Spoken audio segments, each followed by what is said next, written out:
ನಮಸ್ಕಾರ, ನಾನು ಡಾಕ್ಟರ್ ಪ್ರಭಾ ಮಠಪತಿ, ಶುಭ್ರ ಆರೋಗ್ಯಧಾಮ, ಮಹಾಲಕ್ಷ್ಮಿ, ಬೆಂಗಳೂರು. ಹೆಡೇಕ್ ಅಂತ ಬಂದಾಗ ತುಂಬಾ ತರ ಹೆಡೇಕ್ ಬರುತ್ತೆ. ಕ್ಲಸ್ಟರ್ ಹೆಡೇಕ್ ಅಂತ ಹೇಳ್ತೀವಿ, ಟೆನ್ಷನ್ ಹೆಡೇಕ್ ಅಂತ ಹೇಳ್ತೀವಿ. Many types of headaches are there.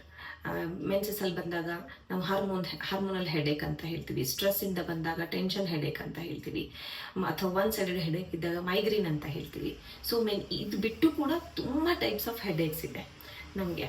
So just during headache ಬಂದಾಗ ನಾವು ಹೇಗೆ ಮ್ಯಾನೇಜ್ ಮಾಡಬೇಕು ವಿದೌಟ್ ಮೆಡಿಸಿನ್ಸ್, ನಾನು ಅದನ್ನು ಹೇಳ್ತೀನಿ. So any type of headache ಇರಲಿ, ಯಾವುದೇ ರೀಸನ್ ಇಂದ ಹೆಡೇಕ್ ಬಂದಿದ್ರು ಕೂಡ ಫಸ್ಟ್ ಆ್ಯಂಡ್ ಫಾರ್ಮೋಸ್ಟ್ ಡ್ರಿಂಕ್ ಕಷಾಯ ಅಂತ ಹೇಳ್ತೀವಿ. ಒಂದು ಕಷಾಯ, that is half glass of water ತಗೊಳ್ಳಿ. ಅದರಲ್ಲಿ ginger, haldi and amla pieces ಅಂತ ಹೇಳ್ತೀವಿ.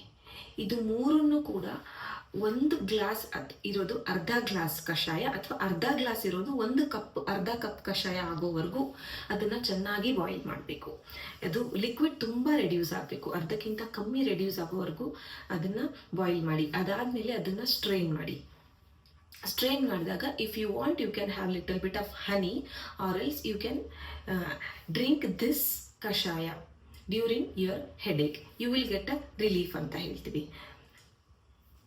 ಆಫ್ಟರ್ ದಿಸ್ ಡ್ಯೂರಿಂಗ್ ಹೆಡೇಕ್ ಅಂತ ಹೇಳ್ತೀವಿ.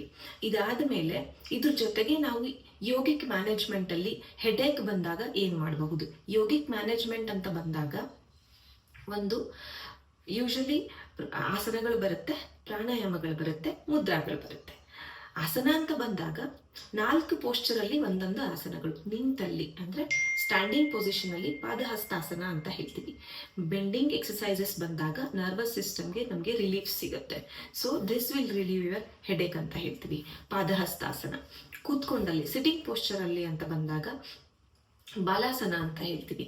This is also forward bending ಬರುತ್ತೆ. ಇದರಿಂದ ಕೂಡ ನಿಮಗೆ ರಿಲ್ಯಾಕ್ಸೇಷನ್ ಸಿಗುತ್ತೆ. ಅಂಡ್ ಥರ್ಡ್ ಇಸ್ ಭುಜಂಗಾಸನ ಅಂತ ಹೇಳ್ತೀವಿ. ಭುಜಂಗಾಸನ ನಾವು ಸ್ಟ್ರೆಚ್ ಮಾಡೋದ್ರಿಂದ, ಅಪ್ವರ್ಡ್ ಡೈರೆಕ್ಷನ್ ಅಲ್ಲಿ ನೋಡೋದ್ರಿಂದ ಕೂಡ ನಿಮಗೆ ಹೆಡೇಕ್ ರಿಲೀವ್ ಆಗೋ ಚಾನ್ಸಸ್ ತುಂಬಾ ಜಾಸ್ತಿ ಇರುತ್ತೆ. ನೆಕ್ಸ್ಟ್ ಇಸ್ ಶವಾಸನ ಅಂತ ಹೇಳ್ತೀವಿ. Any type of tension headache, stress headache, ಅಥವಾ any type of hormones imbalance headache ಅಂತ ಏನ್ ಹೇಳ್ತೀವಿ, ಇದು ಇದ್ದಾಗ ನೀವು ಶವಾಸನ, ಎವ್ರಿಥಿಂಗ್ ಲೂಸನ್ ಯುವರ್ ಬಾಡಿ ಅಂತ ಹೇಳ್ತೀವಿ. ಆರಾಮಾಗಿ ಶವಾಸನದಲ್ಲಿ ನಿಮ್ಮ ಫೇಸ್ ಅನ್ನ ಒಂದು ಕಡೆ ರೈಟ್ ಅಥವಾ ಲೆಫ್ಟ್ ಅಲ್ಲಿ ಮಾಡ್ಬಿಟ್ಟು ಆರಾಮಾಗಿ ನೀವು ಶವಾಸನದಲ್ಲಿ ಮಲ್ಕೊಂಡಾಗ ಮಿನಿಮಮ್ 5 ಮಿನಿಟ್ಸ್ ನೀವು ಮಲ್ಕೊಂಡಾಗ ಯು ವಿಲ್ ಗೆಟ್ ರಿಲೀಫ್ ಅಂತ ಹೇಳ್ತೀವಿ. ಪ್ರಾಣಾಯಾಮ ಅಂತ ಬಂದಾಗ ಸ್ಪೆಷಲಿ ಹೆಡೇಕ್ ಇದ್ದಾಗ ನಾವು ಲೆಫ್ಟ್ ನಾಸ್ಟ್ರಿಲ್ ಬ್ರೀದಿಂಗ್ ಅಂತ ಹೇಳ್ತೀವಿ. ಲೆಫ್ಟ್ ನಾಸ್ಟ್ರಿಲ್ ಬ್ರೀದಿಂಗ್ ಅಂತ ಬಂದ್ರೆ inhale also from the left, close your right nostril, inhale from the left and exhale from the left ಅಂತ ಹೇಳ್ತೀವಿ. The pranayama will give you a good relief from your headache ಅಂತ ಹೇಳ್ತೀವಿ.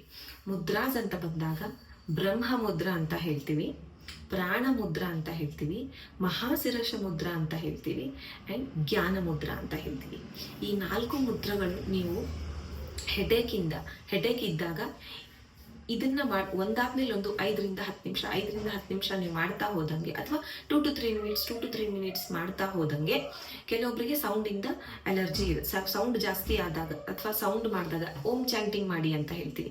Sound ಇದ್ದಾಗ ಕೆಲವೊಬ್ಬರಿಗೆ headache ಜಾಸ್ತಿ ಆಗುತ್ತೆ. ಸೊ ಅದಕ್ಕೆ ನೀವು ಸೌಂಡ್ ಬೇಡ ಅಂದ್ರೆ ನಾರ್ಮಲ್ ಮೆಡಿಟೇಷನ್ ಪೋಸ್ಚರ್ ಅಲ್ಲಿ ಕೂತ್ಕೊಂಡು ಈ ಮುದ್ರಗಳನ್ನು ಮಾಡಿ, ಅಥವಾ ನಾರ್ಮಲ್ ಮೆಡಿಟೇಷನ್ ಪೋಸ್ಚರ್ ಅಲ್ಲಿ ಕೂತ್ಕೊಂಡು ಡೀಪ್ ಬ್ರೀದಿಂಗ್ ಮಾಡಿ. ಅದರಲ್ಲಿ ಎಕ್ಸಿಲೇಷನ್ ಜಾಸ್ತಿ ಇರಬೇಕು. ಇನ್ಹೇಲೇಷನ್ ಅಂಡ್ ಎಕ್ಸಿಲೇಷನ್, ನೀವು ಅದರಲ್ಲಿ ಇನ್ಹೇಲೇಷನ್, ಡೀಪ್ ಬ್ರೀದಿಂಗ್ ಅಂತ ಹೇಳ್ತೀವಿ, ಇನ್ಹೇಲೇಷನ್, ಎಕ್ಸಿಲೇಷನ್, ಈ ಥರ ನೀವು ಮಿನಿಮಮ್ 10 to 15 ಟೈಮ್ಸ್ ಮಾಡಿ, ಮತ್ತೆ ಗ್ಯಾಪ್ ಕೊಡಿ, ಮತ್ತೆ 10 to 15 ಟೈಮ್ಸ್ ಮಾಡಿ, ಮತ್ತೆ ಗ್ಯಾಪ್ ಕೊಡಿ.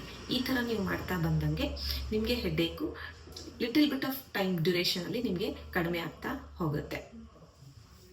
ಇದು ನಿಮಗೆ ಮನೆಯಲ್ಲಿ ನೀವು ಹೆಡೇಕ್ ಆದಾಗ ಸಿಂಪಲ್ ಆಗಿ ವಿದೌಟ್ ಎನಿ ಮೆಡಿಕೇಶನ್ ನೀವು ಹೆಡೇಕ್ ಅನ್ನ ಮ್ಯಾನೇಜ್ ಮಾಡ್ಬೋದು ಅನ್ನೋದಕ್ಕೆ ಒಂದು recipe. And these are all the yogic managements ಅಂತ ಹೇಳ್ತೀವಿ.